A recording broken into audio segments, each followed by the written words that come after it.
అంటే పవన్కి సపోర్ట్ చేస్తుంది, కళ్యాణ్కి తన గేమ్లో లేనప్పుడు కళ్యాణ్కి సపోర్ట్ చేస్తుంది. రీసెంట్గా కూడా చెప్పింది, మీ తర్వాత ఎవరికి ప్రియారిటీ ఇస్తారు, ఎవరు కప్పుకి వెళ్ళి అనుకుంటున్నారు అంటే ఖచ్చితంగా చెప్పింది కళ్యాణ్ అని చెప్పింది. అక్కడ చాలా అంటే చాలా మంచిగా అనిపించింది దానికి. బిగ్ బాస్లో వెళ్ళాలంటే బాండింగ్ ఉండాలి, బాండింగ్ ఉండాలా అంటే అక్కడ వాళ్ళు ఏమన్నా ఏమైనా స్క్రిప్ట్ ఇచ్చారో లేకపోతే వీళ్ళకి ఏమన్నా ఎఫెక్షన్ కుదిరి ఇక్కడ చేస్తున్నారో. ఇప్పుడు ఒక మనిషి ఒక సెల్ లేకుండా బయట వ్యక్తులతో సంబంధం లేకుండా ఇన్ని నాళ్ళు బయట ఉన్నాడంటే ఖచ్చితంగా లోపల ఉన్న వాళ్ళతో ఒక అమ్మ గుర్తుకొస్తున్న అక్క చెల్లో లేకపోతే ఎవరో ఫ్రెండ్ ఎవరో ఒక రిలేషన్ పెట్టుకోవాలనిపిస్తుంది ఖచ్చితంగా.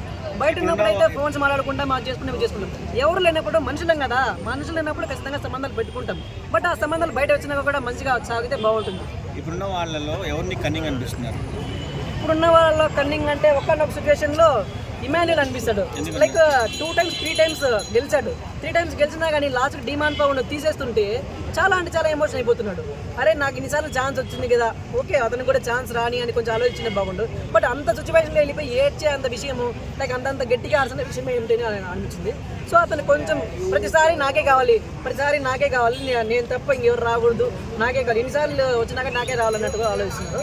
సో కొంచెం కఠినంగా అనిపించింది. సో ఒకప్పుడు జై కిసాన్ అని చెప్పేసి రైతు బిడ్డని గెలిపించారని అన్నారు, ఇప్పుడు జై జవాన్ అని చెప్పేసి గెలిపిస్తున్నారని చెప్పి జై జవాన్ అంటున్నారంటే అతను ఒక ఎక్కడ బయట ఫ్యాన్స్ లేకపోతే అతను ఉంటారు కదా వాళ్ళు మాత్రం పెడుతున్నారు. కానీ కళ్యాణ్ ఎక్కడ కూడా నేను ఒక జవాన్ లాగా వచ్చాను, నేను ఒక ఇలా వెళ్ళాను అలా ఉన్నాను నాకు సపోర్ట్ చేయండి లైక్ ప్రీవియస్ వీక్లో కొంతమంది అన్నారు లైక్ జై కిసాన్ అనుకుంటా మా ఆడికి పేరు చెప్పుకుంటా ఆ సింపతి అనుకున్నారు. బట్ నీకు ఇతనైతే ఎక్కడ ఒక్క చోట కూడా ఒక పాయింట్లో కూడా నేను జవాన్ని అని ఎక్కడ ఒక రవ్వ కూడా సింపతి యూజ్ చేయకుండా తను ఏంటో నార్మల్గా కామన్ పర్సన్కి వచ్చాడు, గేమ్లో ప్రూవ్ చేసుకుంటున్నాడు, ఆడుతున్నాడు. సో బయట ఎవరన్నా అనుకుంటారు చదువు ఫ్యాన్స్ ఉన్న వాళ్ళు కొంచెం ఏమంటారు తన మీద ఇష్టంతో చెప్పుకోవచ్చు, కానీ తనైతే ఎక్కడ ఆ సింపతి అయితే వాడదు. రిపోర్టింగ్ బిగ్ బాస్ అని చెప్పేసి ఆర్మీ సెల్యూట్ చేయడం జరిగింది ఆఫ్టర్ కెప్టెన్సీ.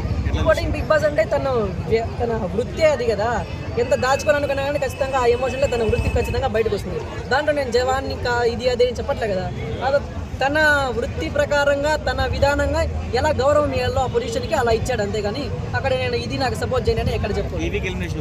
దివ్యా నిఖిత ఖచ్చితంగా ఎలిమినేట్ అయిపోయింది అని చెప్తున్నారు. సో దివ్యా నిఖిత ప్రీవియస్ వీక్లోనే ఎలిమినేట్ అయిపోవాల్సింది. తను ఖచ్చితంగా నామినేషన్లో ఉండి ఎలిమినేట్ చాలా డేంజర్లో ఉండింది. బట్ అక్కడ ఎందుకు తప్పించుకునేది, కానీ ఈ వారం అయితే ఖచ్చితంగా దివ్యా నిఖిత ఎలిమినేట్ అయింది. మీ విషయంలో టాప్ 3 అంటే ఏం చెప్తారు?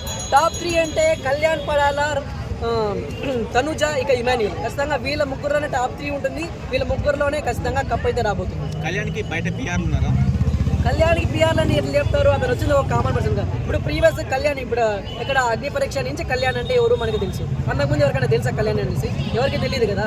సో పిఆర్లు అంటే లోపలికి పోయినా గుర్తుకొచ్చు, ఏమంటారు ఫ్యాన్స్, పిఆర్లు కాదు ఫ్యాన్స్.